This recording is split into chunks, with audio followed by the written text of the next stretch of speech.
on a physical level, we spend our whole life accumulating things that we don't have. You're losing me here. That's because I'm over in a whole back brain physical reality and Okay. From a physical reality, mankind. What is our purpose?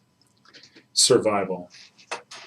Physical reality, the purpose is survival, and there's nothing beyond that except accumulation of wealth.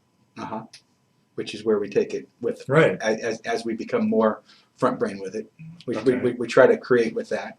Okay. And we accumulate stuff. And the only thing we can do is we can't create with that, because all we're doing is we're participating in a greater macrocosm of debt and death. It's just that we are accumulating while other people are paying for our accumulation.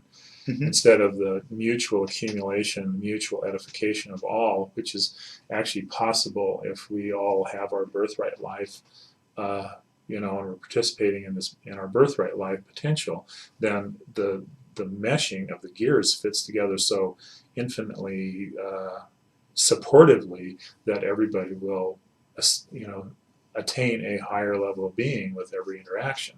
Of course, the ego doesn't want that, because then no one's better, no one's worse, we're all the same, and we're all going in the same direction. And you can't be prideful about something if everybody's just as good as you are. The ego is a back brain thing. It's a physical body thing, and I think it's a crisis-oriented survival thing. I think the difference is: do you come from a body viewpoint and try to expand and explore and become spiritual, or do you come from a spiritual viewpoint and try to explain the physical?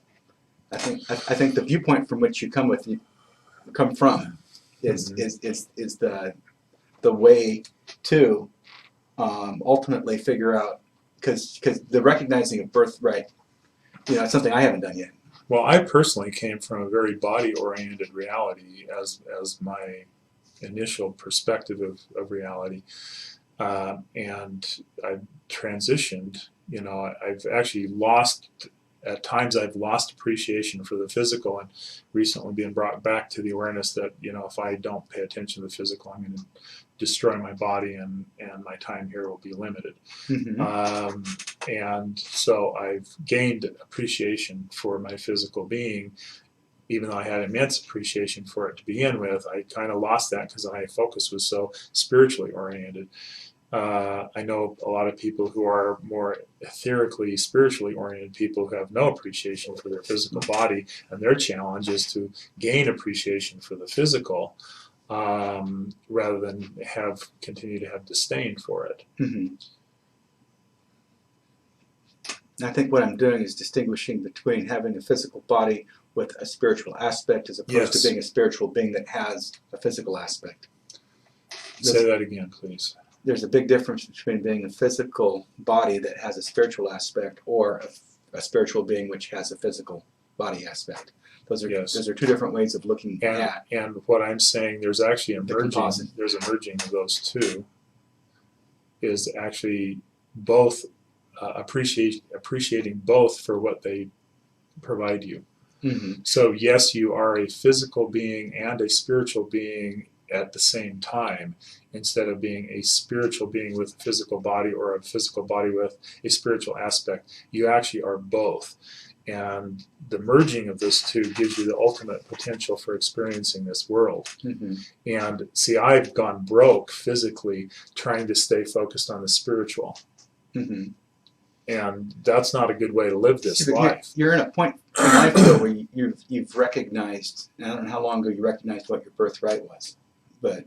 Well, it's a continual process. I've just recently, I went through this whole transition in last November, and so between November and now, which is now March, 4 months basically, has been a total transformation of my awareness to this whole concept of birthright technology and prosperity rather than abundance. The mutual edification of all beings in all of the interaction. This is a 4-month. I've only been doing this for 4 months now. Big you start figuring out what your purpose in life is, and then you start doing things to further those causes. That's that's steps beyond where to be able to recognize and figure out what a birthright life is. Right. See, Well, and the thing that I see that is really different is having that spiritual viewpoint, looking at. yeah, you definitely need to access the spiritual viewpoint. See, You 'cause you- can't find your birthright life by just focusing on the physical. That's not possible. Because you never really got there until you stepped out from ego completely. I had a glimpse of it that helped me step out from ego, though. It must be I grasped the concept of a birthright life before I was able to actually perceive the ego was separate from my person.